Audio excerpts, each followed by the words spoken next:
Hello everyone, thank you so much for tuning in to this highly requested makeup video. We are in bridal season right now, May, June, July, and a lot of people are choosing to do their own makeup for their wedding. However, doing so can be very daunting, especially with so many products out there on the market and filters that are appearing in a lot of people's inspiration pictures. So doing your own bridal makeup can be a very scary, intimidating concept. And I know a lot of people cannot afford to get their makeup done professionally. I was a freelance makeup artist for more than 20 years, and for several years I did exclusively bridal makeup. So I would work on not only the bride, but the maid of honor, the bridesmaids, the mother of the bride, the mother of the groom. So I feel like I do have a lot of advice to give. The tutorial you are going to see today is for this look right here, which is what I would do on myself if I were getting married today. Now, obviously, if I'm doing makeup for my own face, for my own wedding day, I'm going to use products tailored for my specific skin tone and type. So as I go through this voiceover tutorial, I will share with you some other options if your skin is not like mine. I have oily skin, perhaps you have dry skin, so I will address some changes that you might want to make based on you potentially having a different skin type than my own. In this makeup tutorial, I have also tried to use a variety of brands and price points. You will find some drugstore makeup in this tutorial, some mid-price makeup, and a couple of luxury items. Where I talk about luxury items, I will do my best to also give you an affordable option for whatever higher priced product I'm using. But once again, you will find a variety of price points in this tutorial for this bridal look, which would be perfect for brides of all ages. I myself just turned 50, so I do have mature skin, and all of these products work beautifully. So without any further ado, let's get started with this DIY bridal makeup. I'm starting by applying some Charlotte Tilbury Magic Cream. This is one of my personal favorites to wear under makeup. You want to make sure that prior to your wedding, at least 6 months before, you've been really working on your skin. And perhaps you've gotten some facials, some microneedling. You just want to make sure that your skin is in the best condition possible and extremely hydrated before applying your foundation. Then you want to go in and apply some eye cream. I'm using one from Kiehl's. And then because I do have very, very oily lids, I'm applying my P. Louise eyeshadow primer. Unfortunately, concealer alone does not work for me as an eyeshadow primer. I am starting with my eyes first. I will be using this beautiful Sigma Ambiance palette. Sigma eyeshadows are excellent, and I really love this combination of neutral browns and neutral shimmers. So after I've applied my eyeshadow primer, I set it with a little bit of loose powder. I'm starting this look by applying a combination of the shade Daze and Daylily right into my crease. I'm going back and forth in a windshield wiper motion. Because I have hooded eyes, I look directly into the mirror, then place the brush right into the socket where my crease would be if I had one. And then what I do is I put my chin up, look down into my mirror so I can see the entirety of my lid space, and blend a little bit higher than where my natural crease would be. I'm also taking that shadow out towards my temples. It does not matter if you get the shadow where you don't want it, because we're going to clean up after the eye look is completed. At this point, I decided that I wanted my crease color to be a little bit more cool toned, so I grabbed a light neutral brown from a Kaja Beauty eyeshadow stack, and then I just went and did the same thing I did with the first two shades, which is just go back and forth in my crease, and then blending it a little bit higher up towards my brows. Next, I'm taking a matte mid-tone brown from the same Kaja stack, and I'm applying that just to the outer corners of my eyes.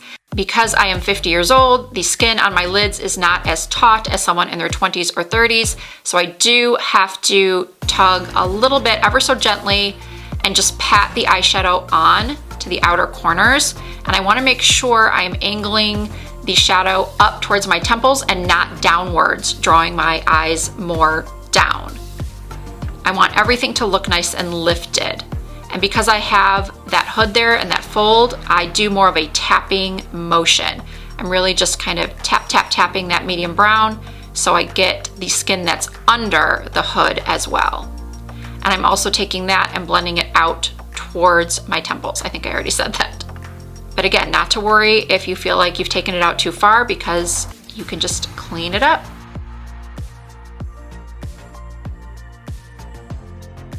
Now I'm taking my finger and a tiny bit of concealer from this Makeup Forever face palette, patting that on my mobile lid very, very gently. This is going to make the shimmer that I put on top of it more vibrant and stick better. So I'm using the shade Firefly from the Sigma palette, using a brush to place that onto my mobile lid, doing my best to avoid the outer corners. Then I decided I wanted it a little bit brighter, so I went in with the shade Luster and popped that right on top of Firefly.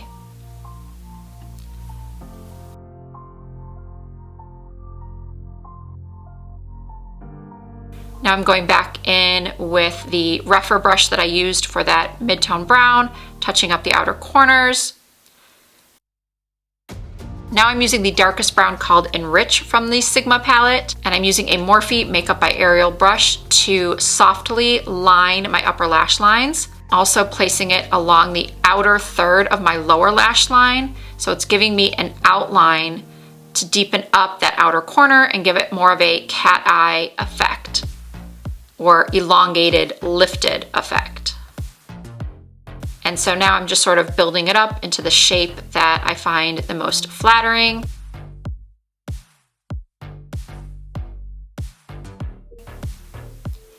And now I'm cleaning up with a concealer brush and another shade from the Makeup Forever face palette.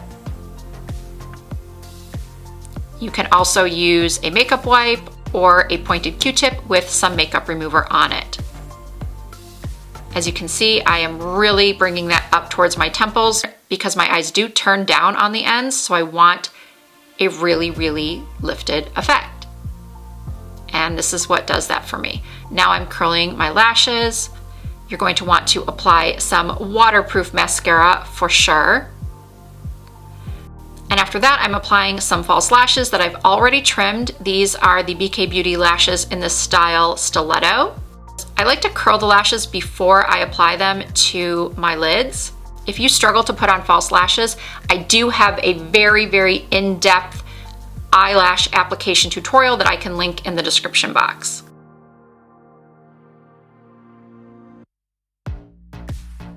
For my skin, because I'm very oily, I'm applying an oil controlling primer. If you have dry skin and you want more of a glow, I would recommend using something like the Lumi Glotion from L'Oreal or Charlotte Tilbury's Hollywood Flawless Filter.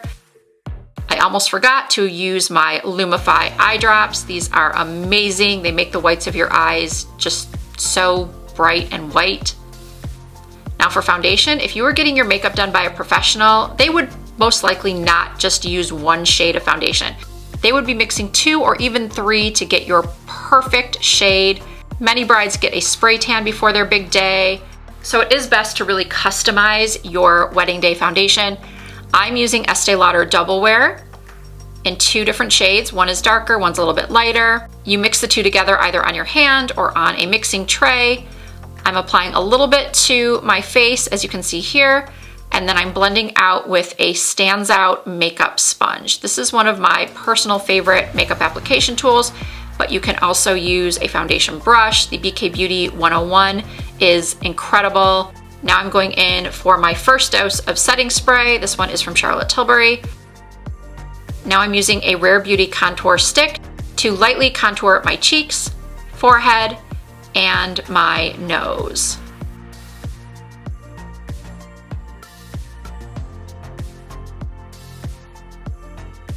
For concealer, I am using one from Kulfi. I just applied a little bit to the inner corner of my eye by my nose where I have the most discoloration, and then a little bit into the hollow right beneath that area. And now I'm blending it out with a brush. As you can see, it is quite highly concentrated. A little bit goes a long way. This is just such an incredible concealer. It definitely ranks in my top 3 concealers of all time. So I'm just blending, blending, blending. I like to put a little bit around my nostrils because for some reason foundation does not like to stick there very well.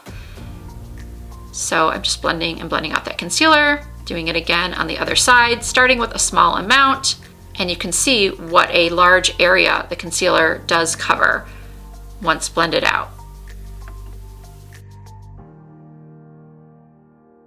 And now I'm taking a Huda Beauty loose powder and lightly setting my under eyes. If you have mature skin, you do not want to be baking under your eyes with a lot of powder. Now I'm setting my contour and bronzing up my skin a little bit with this matte bronzer from Makeup Revolution.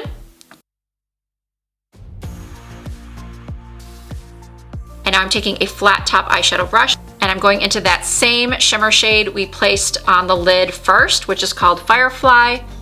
And I'm lining my lower lash lines with that shade. It's just a nice soft shimmer. Now I'm brushing up my brows. I don't do my brows first. I've seen a lot of makeup artists do brows first, but whenever I do that, I find that when I put my foundation on, no matter how careful I try to be, I inevitably wipe off my brows, so it's just a waste of time. So I'm doing it now, brushing up the brows, filling in. This particular brow pencil is Taupe from the Sephora collection. It is an excellent, excellent pencil, and it's a great color for blondes. So once I filled in my brows, I go back into my beloved Makeup Forever face palette. Once again, take some concealer on a synthetic brush and carve out under my eyebrows and make sure they are angled towards my temples and not downward.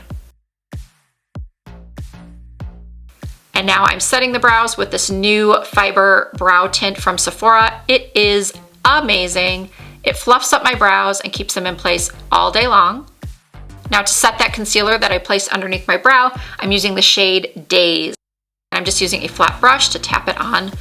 And now I'm applying some mascara to my lower lashes. The first blush I'm using is called Bumpy Ride from NARS. This is a peachy pink with just a hint of shimmer. It's not quite as shimmery as NARS Orgasm. An affordable blush option would be Dolce Pink or Luminoso from Milani. Then for a pop of pink, I'm applying this one from Giorgio Armani. Cokie Blush and Heartthrob would also work for this look. Now I'm applying a little highlighter. This is Cookie from Benefit. For a drugstore option, I would try CoverGirl's Pearl Crush. I'm also applying that highlighter to my tear ducts and a little bit right under the arch of my brows. Now I'm taking a little brown liquid eyeliner and just covering the band of the lashes.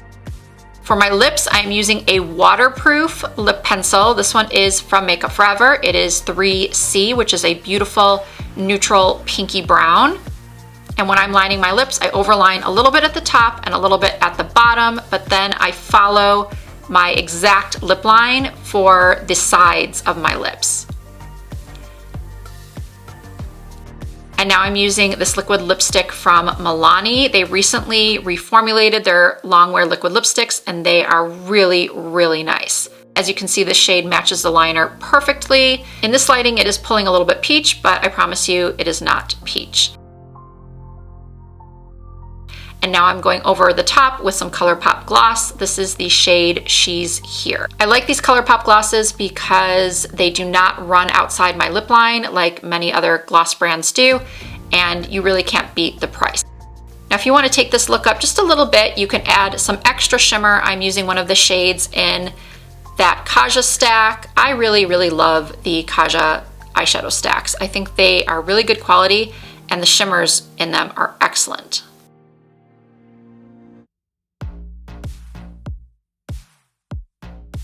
And that is the finished look.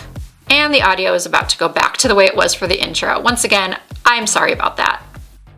I I am going to go in with one more spray of the Charlotte Tilbury Airbrush Setting Spray. You can use whatever setting spray you personally prefer. And that is it. I really hope you enjoyed seeing how to achieve this bridal makeup suitable for mature skin, any age really, whether you're getting married in your 20s or your 40s, 50s, 60s, and beyond. This is the type of bridal makeup that will be just enough so that you don't feel overly made up. You feel like yourself, but just a better version of yourself. And there's also enough color on your face so that you won't look completely washed out in photos. All of the products I've used today will be listed and linked down below in the description box. If you have any questions at all, please do not hesitate to ask them in the comments. I will try to answer as many as I can. If you did enjoy this video, I really appreciate you giving it a thumbs up. If you are not already subscribed to my channel, please hit the subscribe button and join the Risa Does Makeup family. I do upload new content at least twice per week. You can also find more content from me over on Instagram and TikTok and Facebook under the same username, Risa Does Makeup. Thank you all so much for watching. I hope to see you in my next video.